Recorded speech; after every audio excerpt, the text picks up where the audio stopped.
So most people think that trauma looks a certain way, that it's always nightmares or flashbacks or panic attacks or hypervigilance or emotional explosions. And sometimes it is that. But the most common trauma that I see isn't loud. It doesn't scream. It doesn't collapse people to the ground. It changes them very quietly. The other night I was sitting in my favorite cigar bar talking to a retired, injured career fireman. He'd been there, done that. Long career, a lot of life lived, forced out before he was ready. Very similar story to me.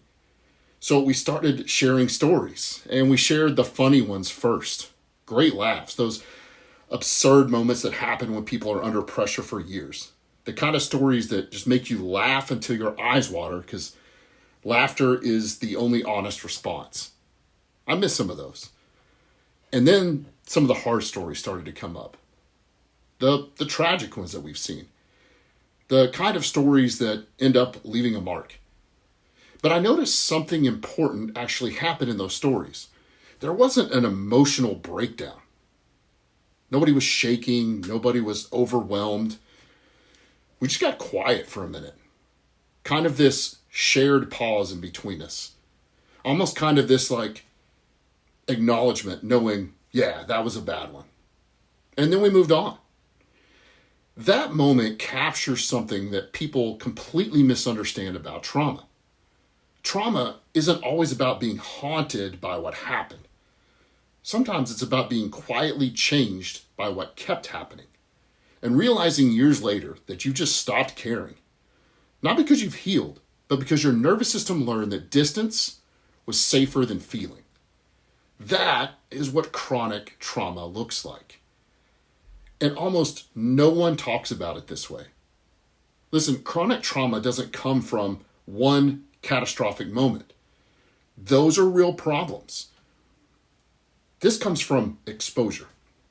It comes from repeated stress, from repeated disappointment, from repeated responsibility, from repeated emotional costs. And over time, your nervous system just adapts. Not by falling apart, by becoming more efficient. It learns what to shut down. It learns what to mute. It learns what to stop investing in. Not because you're weak, because caring deeply has consequences. This is where trauma starts to get mislabeled. People assume trauma means fear or panic or some kind of dysfunction. But trauma is really about learning.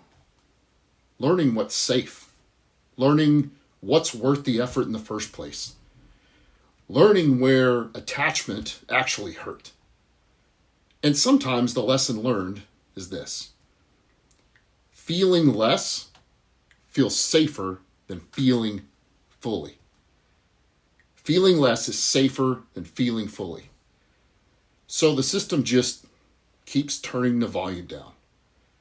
It doesn't shut you off. It just keeps turning the volume down.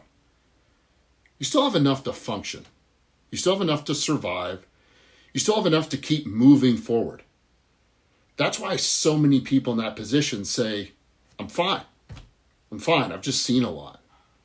Or, I don't care like I used to. I'm numb.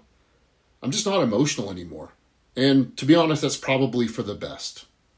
That's what I see come in my office. That's what meets me online. And they're not lying. They've just adapted. They've adapted in a way that their nervous system thought they needed. But adaptation isn't the same thing as healing. Here's the difference. Healthy adaptation increases choices. Trauma reduces those choices.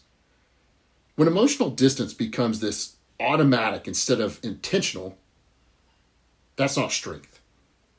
That's a nervous system that's stuck in survival mode long after the danger has changed. And because it happens slowly, it feels like a personality flaw.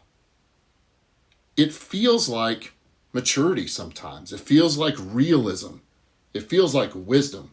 And sometimes it is. But sometimes it's chronic trauma doing its job far too well. This is why life transitions hit people so hard.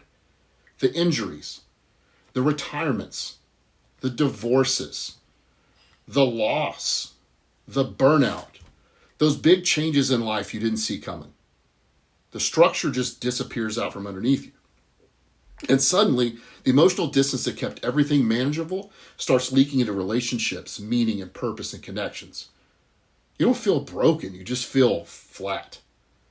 And because you're still functioning, nobody calls it trauma. Nobody calls it trauma, including you. So let me be very clear about something that I've learned in this space over the years.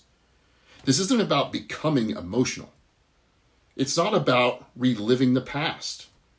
And it's not about falling apart. It's about choice. It's choosing. And you don't need to feel everything. That could be catastrophic. But you should be the one deciding when you engage and when you don't engage. You should be deciding that, not your nervous system's default settings. That's what gets us in trouble. You didn't necessarily adapt wrong to the chronic trauma. You adapted perfectly to what life demanded of you at the time. But that adaptation does not get to define the rest of your life unless you let it.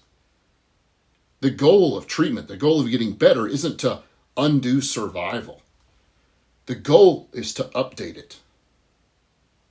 Update that mental system. Update that nervous system. If you've ever felt like you slowly became someone who cares less, feels less, expects less, and just calls that getting older or being realistic, I want you to hear this next part. That didn't necessarily come from nowhere. It didn't come from nowhere. And it doesn't mean that you're broken. It doesn't mean that your system has completely shut down. But it does mean your nervous system learned a lesson that made sense at one point. The question is whether it still serves you today. Because trauma doesn't always shatter people down to the ground. That's what I thought it was going to look like. Sometimes it reshapes them so quietly that no one notices until years later. And if no one ever names that for you, you'll just keep calling survival who you are. It's just who I am. I did it for years. That's not healing. That's just adaptation left unchecked. It's what your system needed at the time, it no longer needs. So if this resonates, sit with it. Not emotionally, but honestly. Understanding how your nervous system leads to survive, or rather learn to survive, is the first step towards deciding who gets to run your life now. And that is the decision that matters.